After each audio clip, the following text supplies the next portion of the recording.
ছড়াচ্ছেন যে আমি হলো প্রেমিকের হাত ধরে চলে আসছি। তো এরকম কথা বলবেন না। ভিডিও ছাড়তেছেন ছাড়েন, কোনো আপত্তি নেই, কিন্তু এরকম নেগেটিভ পোস্ট করে না যেটা আমার আঘাত লাগবে। আমি এরকম কাজ করিনি, আর আপনারা এরকম করে পোস্ট করতেছেন যে আমি এরকম কাজ করছি। আসলে আমি এরকম মেয়ে না।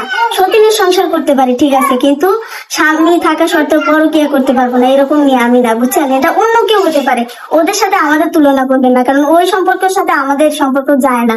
এমন ভাবে পোস্ট করেন যে মনে হয় আমি হলো বয়ফ্রেন্ড ছিল আমার অতীতে, এর সাথে করে আমি চলে আসছি। আসলে ভাই এরকম কোনো কিছু না। আমার হাজবেন্ড আছে, আমার বাচ্চা আছে, আমার সংসার আছে। জাস্ট আমি রাগ করে চলে আসছি বিধায় আপনাদের সাথে শেয়ার করছি। আর এগুলো আপনারা কি করতেছেন, উল্টা পাল্টা ক্যাপশন দিয়ে সারতেছেন, এটা কিন্তু ঠিক না।